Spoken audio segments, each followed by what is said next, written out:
Shalom saudara yang Tuhan Yesus Kristus kasihi, berjumpa kembali dengan saya di channel ini, di mana hari ini kembali saya mengajak saudara sekalian untuk merenungkan satu bagian firman Tuhan, dan kiranya renungan firman Tuhan hari ini dapat memberkati saudara. Renungan firman Tuhan pada hari ini terambil dari Efesus pasal 6 ayatnya yang ke-10. Saya akan membacakan bagian firman Tuhan ini demikian. Akhirnya hendaklah kamu kuat di dalam Tuhan, di dalam kekuatan kuasa-Nya. Saudara, tema renungan firman Tuhan pada hari ini adalah hendaklah kamu kuat di dalam Tuhan. Nah, saudara yang Tuhan Yesus Kristus kasihi, di dalam menjalani kehidupan kita sebagai orang beriman di tengah-tengah dunia ini, kita pasti akan menghadapi berbagai macam pergumulan yang begitu kompleks, ya. Selama kita masih hidup di dunia ini, tidak ada seorang pun dari kita yang kebal terhadap yang namanya pergumulan hidup. Setiap kita selama masih hidup di dunia ini, saudara, kita pasti akan menghadapi berbagai macam pergumulan yang begitu kompleks. Misalnya apa? Misalnya yang pertama itulah pergumulan-pergumulan yang menyangkut dengan hal-hal yang bersifat jasmania, atau pergumulan-pergumulan yang menyangkut kehidupan sosial kita. Contohnya, pergumulan dengan sakit penyakit. Ada banyak orang yang bergumul dengan sakit penyakit, termasuk juga orang-orang percaya, orang-orang yang beriman kepada Kristus, tidak kebal dengan yang namanya pergumulan dengan sakit penyakit. Mulai dari sakit penyakit yang boleh dikatakan ringan sampai dengan pergumulan dengan sakit penyakit yang cukup berat.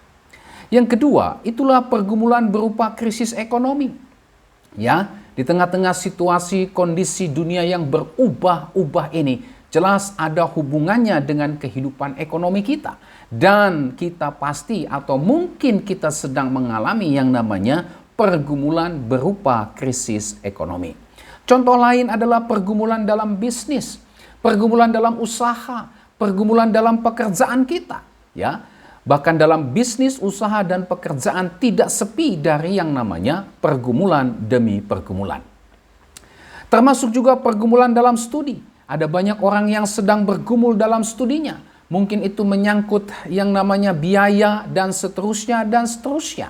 Contoh lain, pergumulan berupa musibah dan bencana. Ya, di beberapa tempat kita mendengar ada yang mengalami musibah bencana alam, seperti misalnya gempa bumi, tanah longsor, ya, tsunami, ya, gunung meletus dan sebagainya.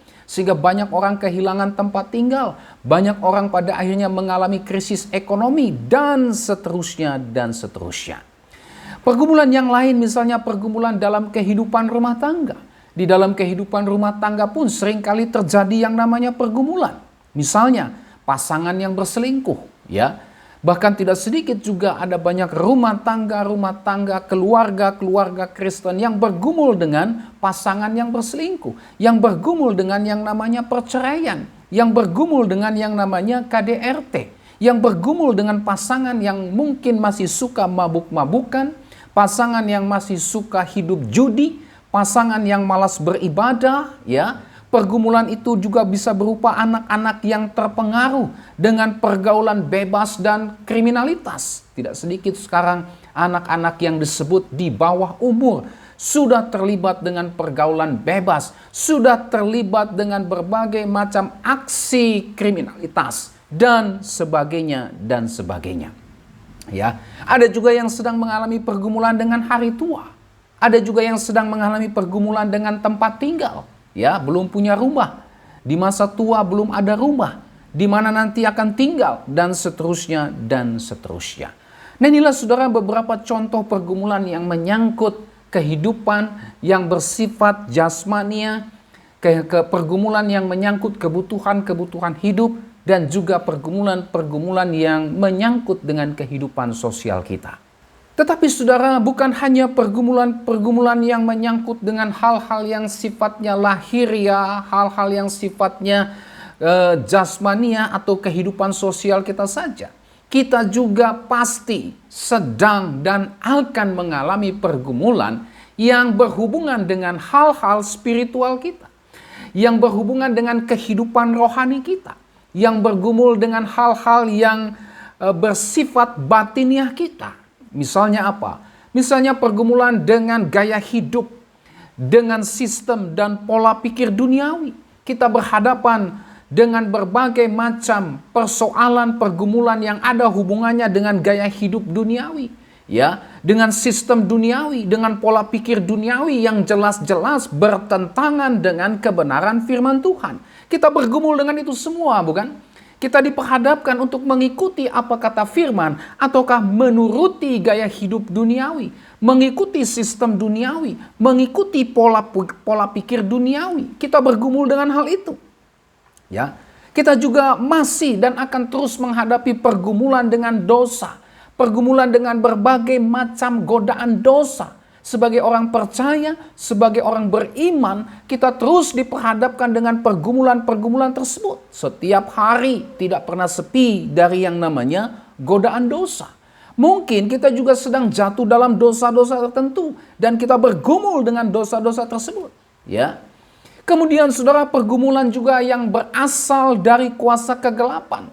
Pergumulan yang berasal dari iblis, setan-setan dan roh-roh jahat. Kita bergumul untuk melawan, ya, setiap serangan, setiap godaan dari kuasa-kuasa kegelapan. Itulah iblis, setan-setan dan roh-roh jahat. Setiap hari kita bergumul melawan, ya, serangan, godaan dari kuasa kegelapan ini. Alkitab mengatakan, ya, khususnya dalam Efesus pasal 6 ayat 11 dan selanjutnya dikatakan, kenakanlah seluruh perlengkapan Allah.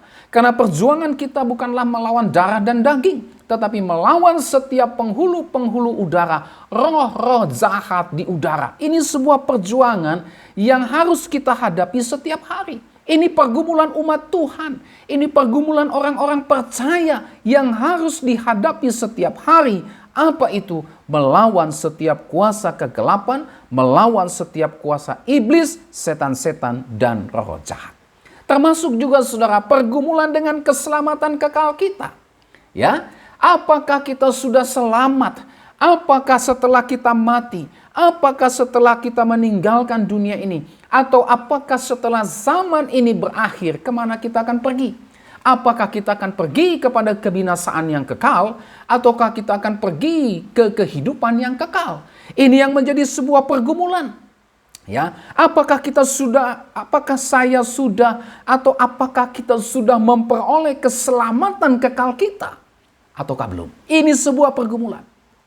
Nah, saudaraku yang Tuhan Yesus Kristus kasihi, berbagai pergumulan-pergumulan yang begitu kompleks tersebut, ya, jelas itu semua membuat kita rentan, terpuruk, dan jatuh ke dalam berbagai macam kekhawatiran, ya, kebimbangan, ketakutan, bahkan kegoncangan iman.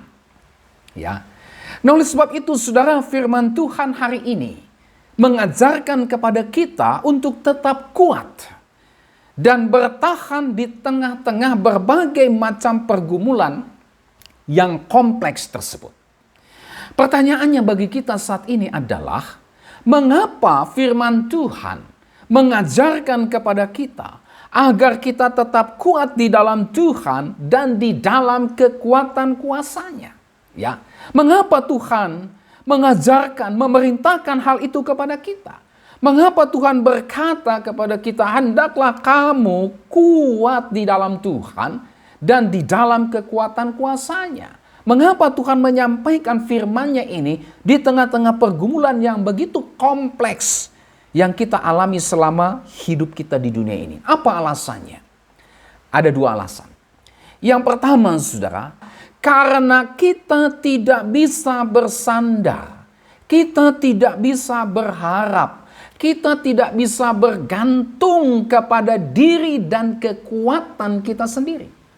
Kita tidak bisa mengandalkan diri kita. Kita tidak bisa mengandalkan kekuatan kita sendiri. Kita tidak pernah bisa untuk mengandalkan apa yang ada pada kita.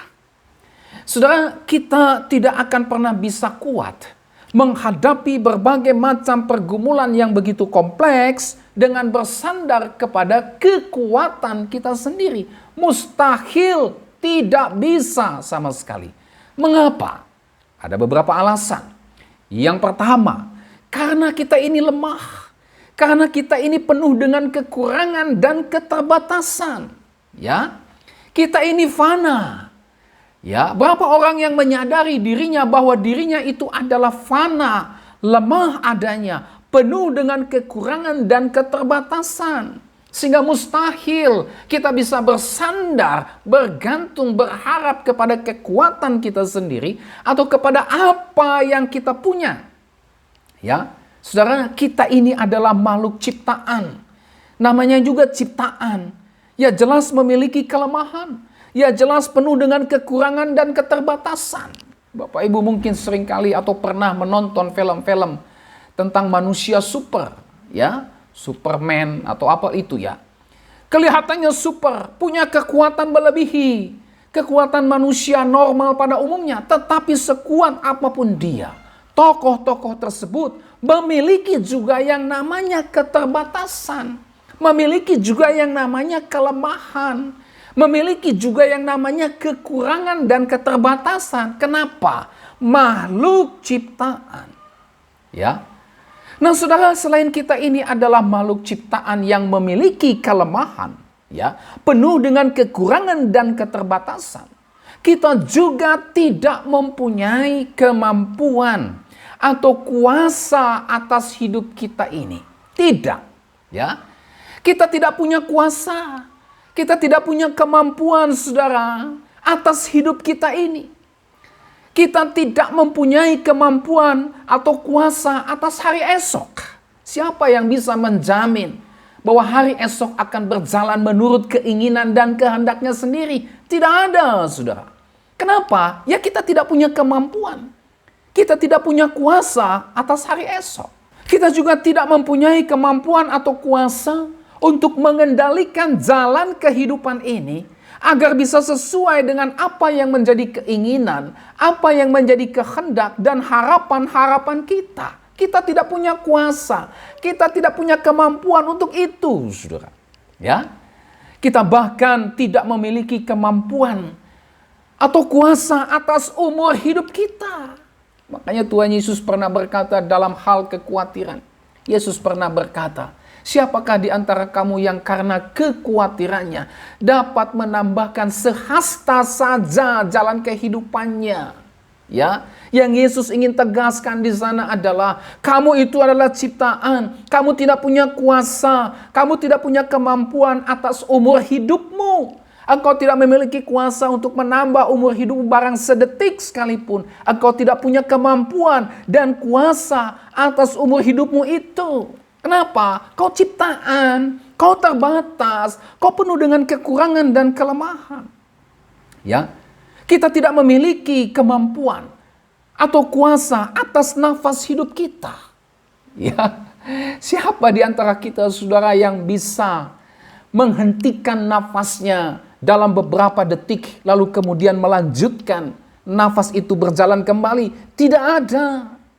Ya, kita bahkan juga tidak punya kuasa dan kemampuan atas kesehatan kita. Ada orang yang berolahraga rutin, mengkonsumsi makanan yang bergizi, ya, standar gizinya bagus, ya, punya uang sehingga seluruh apapun yang mendukung kesehatannya dia bisa beli dan secara manusia dia sehat, tetapi tiba-tiba dia sakit. Ya, saudara, ini menunjukkan kepada kita bahwa kita tidak punya kemampuan dan kuasa atas kesehatan kita. Juga atas kesejahteraan kita. Kita tidak bisa menentukan kesejahteraan kita. Sehebat apapun kita tidak punya kemampuan atau kuasa untuk mendatangkan kesejahteraan dalam diri kita, lahir dan batin. Ya, termasuk juga kita tidak punya kuasa dan kemampuan atas kebahagiaan kita. Hari ini bahagia, besok kita berduka cita. Ya, kita juga tidak memiliki kemampuan atau kuasa untuk mengetahui dan menentukan apa yang terbaik bagi diri kita sendiri. menurut kita baik. Tapi justru apa yang menurut kita baik itu, saudara, kadang-kadang menjadi bumerang yang merugikan kita sendiri. Ya, kita pengkhotbah berkata, ada orang yang berkata dia berbahagia dengan memiliki kekayaan, tetapi justru kekayaan itulah yang menjerumuskan dia kepada kemalangan. Lihat itu. Orang berpikir dengan memiliki kekayaan, maka itu yang terbaik bagi dirinya. Tetapi justru kekayaan itu menjadi bumerang bagi dirinya. Berapa banyak orang yang kaya, pada akhirnya harus ditembak mati, saudara ya. Dirampok, dibunuh, ya. Dan dia mati, saudara. Ya, kekayaannya tidak bisa menolong dia. Bahkan kekayaannya menjadi bumerang, memancing orang berbuat jahat dan membunuh dia. Ini faktanya. Bahwa kita tidak punya kuasa, kemampuan untuk menentukan apa yang terbaik bagi diri kita sendiri. Bahkan saudara, kita tidak memiliki kemampuan atau kuasa atas keselamatan kita sendiri. Atas keselamatan baik di dunia maupun di kekekalan nanti. Saudara dan saya tidak punya kemampuan dan kuasa untuk menyelamatkan diri saudara. Ya, baik di dunia ini maupun nanti dalam kekekalan. Ya, bahkan perbuatan baik saudara, amal kebajikan saudara, ketekunan saudara beribadah itu tidak bisa menjamin saudara untuk bisa mengalami keselamatan kekal. Ya. Dan saudaraku yang Tuhan Yesus Kristus kasihi, inilah realitas. Inilah keberadaan hidup kita yang adalah makhluk ciptaan yang penuh dengan kelemahan, penuh dengan kekurangan dan keterbatasan, serta yang tidak mempunyai kemampuan atau kuasa atas diri kita sendiri, atas hidup kita sendiri, bahkan atas apapun juga. Ya. Nah, saudara, inilah alasan yang pertama, saudara, ya. Mengapa kita tidak bisa bersandar, berharap, bergantung kepada diri dan kekuatan kita sendiri? Oleh karena kita ini lemah. Oleh karena kita ini penuh dengan kekurangan dan keterbatasan. Bahkan kita tidak punya kuasa, kemampuan untuk menentukan apa yang baik.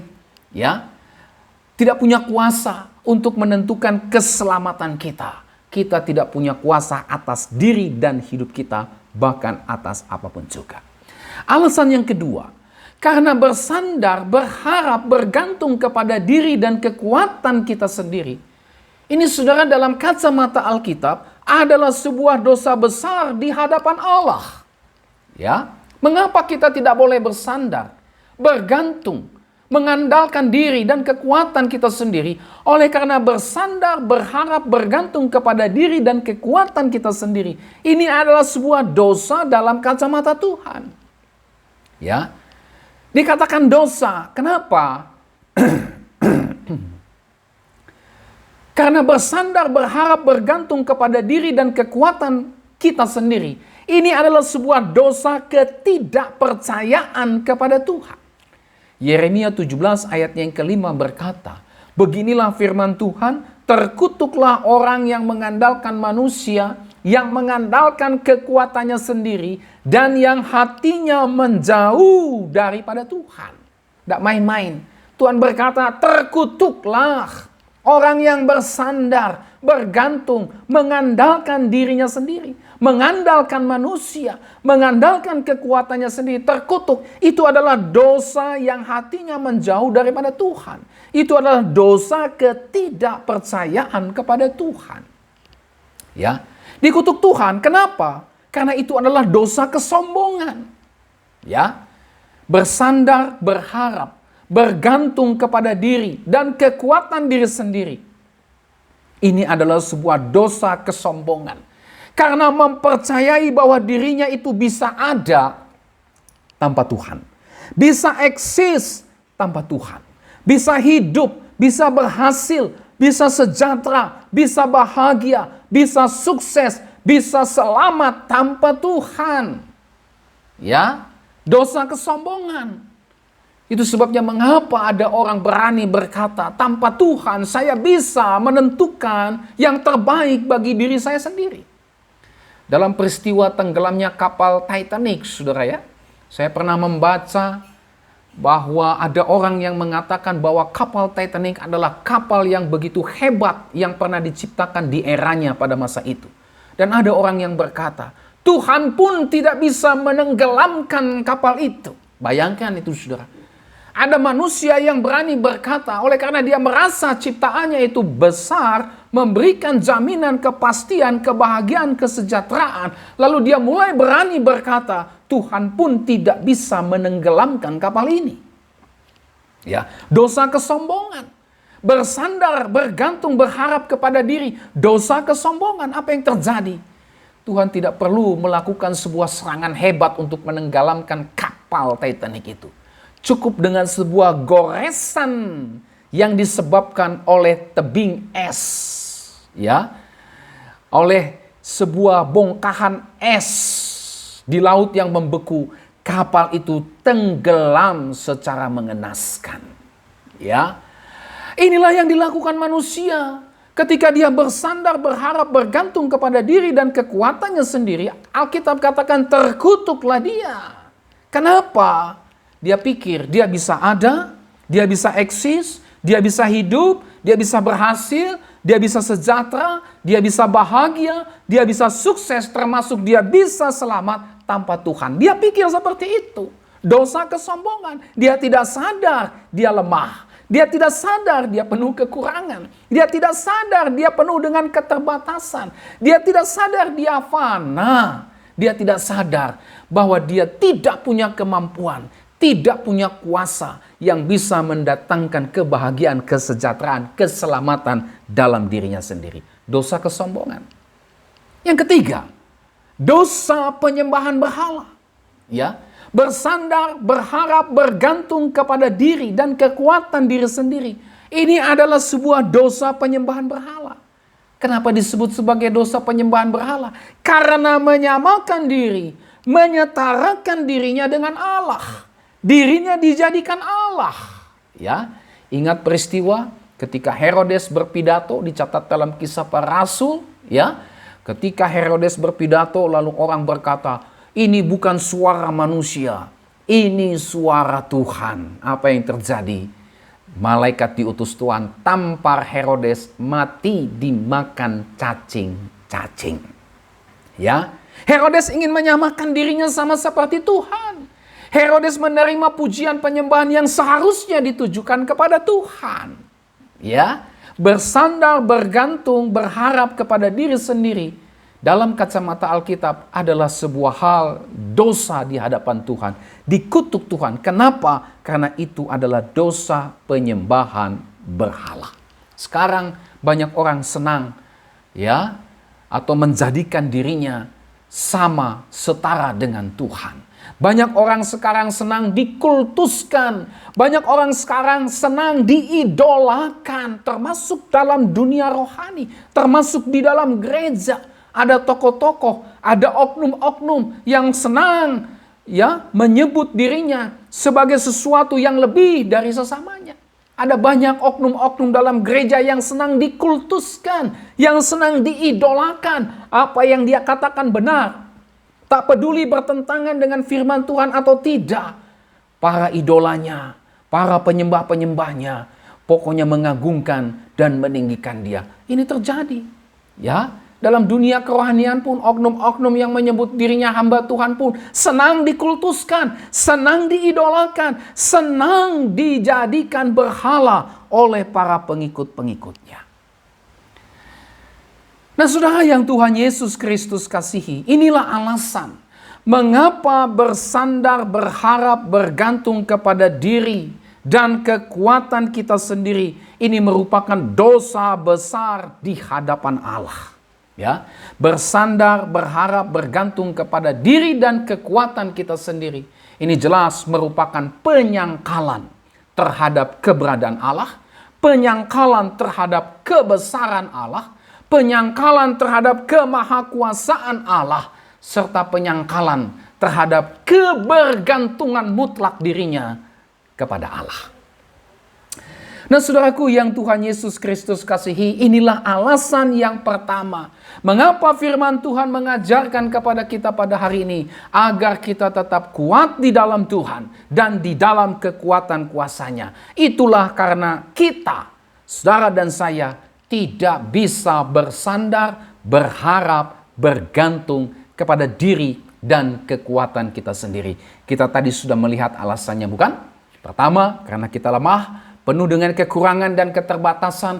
Kita tidak punya kemampuan atau kuasa atas diri dan hidup kita, bahkan atas apapun juga. Dan yang kedua, karena bersandar, berharap, bergantung kepada diri dan kekuatan kita sendiri. Ini merupakan dosa besar di hadapan Allah. Yeremia 17 ayat 5. Itulah dosa ketidakpercayaan kepada Tuhan, dosa kesombongan, dan dosa penyembahan berhala. Alasan yang kedua, saudara, mengapa firman Tuhan mengajarkan kepada kita agar kita tetap kuat di dalam Tuhan dan di dalam kekuatan kuasa-Nya. Alasan yang kedua adalah karena hanya di dalam Tuhan dan di dalam kekuatan kuasa-Nya sajalah kita bisa bertahan dan kuat menghadapi berbagai macam pergumulan yang begitu kompleks di dalam kehidupan kita. Ya, karena hanya di dalam Tuhan sajalah kita bisa menemukan kekuatan yang membuat kita bisa bertahan, ya, kuat dalam menghadapi berbagai macam pergumulan yang begitu kompleks dalam kehidupan kita. Pertanyaannya adalah, mengapa hanya di dalam Tuhan sajalah kita bisa bertahan dan kuat menghadapi berbagai macam pergumulan yang begitu kompleks dalam kehidupan kita? Tidak adakah selain hanya di dalam Tuhan? Mengapa hanya di dalam Tuhan saja kita bisa mendapatkan kekuatan dalam menghadapi pergumulan yang begitu kompleks itu? Mengapa? Ada beberapa alasannya. Pertama, karena Tuhan adalah pencipta, penguasa, pemelihara, pengatur segala sesuatu tanpa terkecuali. Ya, saudara, seluruh hidup kita ini ada di dalam genggaman tangannya. Ya, seluruh hidup kita berada di bawah kendalinya. Tidak ada satu bagian pun dalam kehidupan kita yang berada di luar jangkauan kuasa dan kendali Tuhan. Tidak ada. Ini alasan yang pertama. Mengapa hanya di dalam Tuhan sajalah kita bisa mendapatkan kekuatan? Karena Tuhan adalah pencipta, penguasa, pemelihara, pengatur segala sesuatu tanpa terkecuali. Ya, Dia berkuasa termasuk atas berbagai macam pergumulan-pergumulan kita yang begitu kompleks. Dia berkuasa atas itu. Bahkan hidup kita pun ada di dalam genggaman tangannya. Alasan yang kedua, karena Tuhan sajalah sumber kekuatan kita, sehingga kita bisa bertahan dan kuat menghadapi berbagai macam pergumulan yang begitu kompleks dalam kehidupan kita. Hanya Dia sumber kekuatan kita, tidak ada yang lain. Istilah di dalam Tuhan dan di dalam kekuatan kuasa-Nya, Efesus 6 ayat 10 ini. Hendaklah kamu kuat. Bagaimana? Di dalam Tuhan dan di dalam kekuatan kuasa-Nya. Istilah di dalam Tuhan dan di dalam kekuatan kuasa-Nya ini, saudara, menunjukkan kepada kita bahwa Tuhan sajalah sumber kekuatan kita, sehingga kita dapat bertahan dan kuat dalam menghadapi berbagai macam pergumulan yang begitu kompleks dalam kehidupan kita. Dia sumber satu-satunya yang bisa memberikan kepada kita kekuatan dalam menghadapi berbagai pergumulan yang begitu kompleks. Hanya Dia, tidak ada yang lain. Bukan kekuatan kita atau bukan kekuatan manusia yang bisa membuat kita kuat bertahan dalam menghadapi berbagai macam pergumulan yang begitu kompleks dalam kehidupan kita, tetapi hanya di dalam Tuhan saja. Hanya kekuatan Tuhan saja, karena Dialah sumber kekuatan kita. Alasan yang ketiga, karena hidup di dalam Tuhan dan di dalam kekuatan kuasa-Nya, ini adalah rencana dan kehendak Tuhan. Itu sebabnya Rasul Paulus mengatakan, hendaklah kamu kuat di dalam Tuhan dan di dalam kekuatan kuasa-Nya. Kenapa? Itu rencana Tuhan dalam hidup kita. Itu kehendak Tuhan dalam kehidupan kita. Ya, saudara, Tuhan menghendaki kita. Tuhan menghendaki saudara dan saya agar kita hidup di dalam Dia dan di dalam kekuatan kuasa-Nya, sehingga kita bisa menjalani kehidupan ini dengan benar, sesuai dengan kehendak-Nya. Ya, itu kehendak Tuhan. Supaya saudara dan saya ada di dalam Dia, ada di dalam kekuatan kuasa-Nya, sehingga saudara dan saya dapat menjalani kehidupan ini dengan benar, sesuai dengan kehendak-Nya. Itu kehendak Tuhan.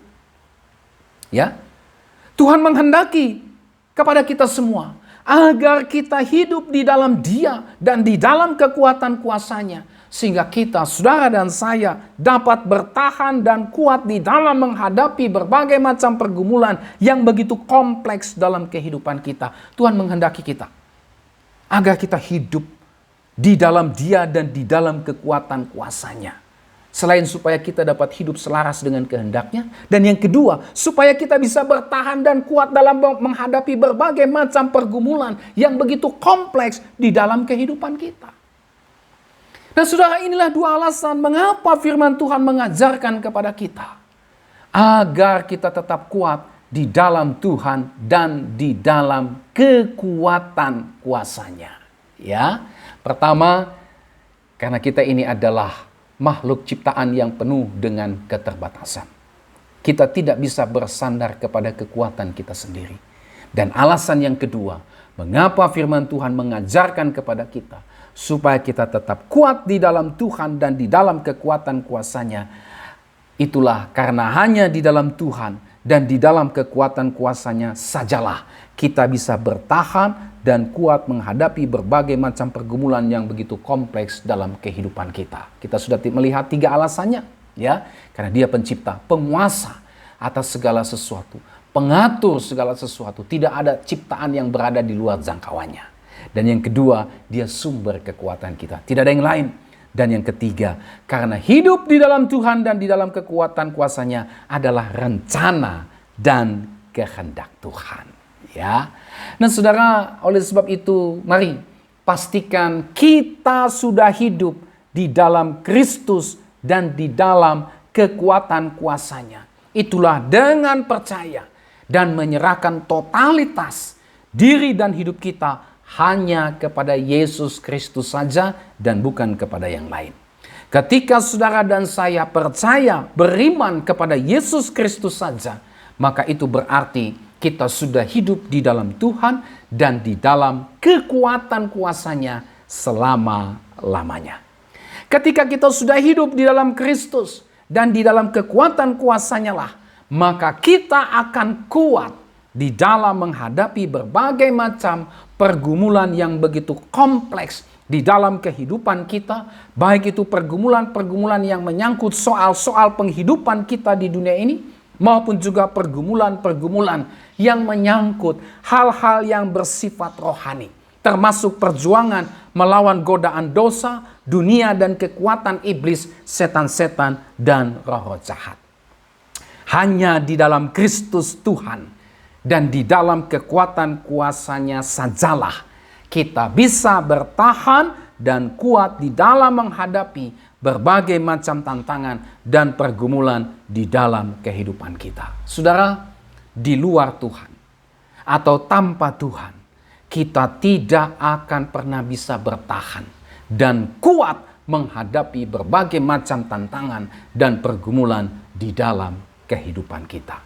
Oleh sebab itu, apapun tantangan dan pergumulan yang saudara alami saat ini, mari percayalah kuasa Tuhan Yesus akan menolong dan menguatkan saudara, sehingga saudara pasti bisa bertahan dan kuat di dalam menghadapi apapun tantangan dan pergumulan yang saudara alami saat ini. Jangan andalkan yang lain, karena hanya Yesuslah sumber kekuatan saudara. Oleh sebab itu, serahkan diri saudara, totalitas hidup saudara, serahkanlah hanya kepada Yesus. Karena hanya di dalam Yesus saudara bisa kuat bertahan menghadapi apapun pergumulan-pergumulan yang begitu kompleks terjadi di dalam kehidupan saudara. Saudara, oleh karena kita sudah ada di dalam Kristuslah dan di dalam kuasa kekuatannya lah, maka kuasa dan kekuatan Kristus itu sudah tersedia bagi kita. Sudah ada bagi kita. Kita tinggal menikmatinya saja. Nah, oleh sebab itu, firman Tuhan hari ini mengingatkan kita kembali, apapun persoalan yang saudara alami saat ini, hari ini firman Tuhan berkata, hendaklah kamu kuat di dalam Tuhan, di dalam kekuatan kuasanya.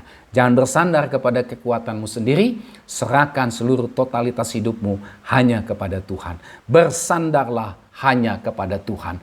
Tetaplah mengandalkan Tuhan. Tetaplah bergantung sepenuhnya hanya kepada Tuhan. Dan tetaplah menjalin persekutuan dengan Tuhan dalam doa, dalam ibadah, dan dalam ketekunan membaca dan merenungkan firman-Nya setiap hari. Tuhan Yesus memberkati kita dengan firman-Nya hari ini. Sampai kita berjumpa kembali dan shalom.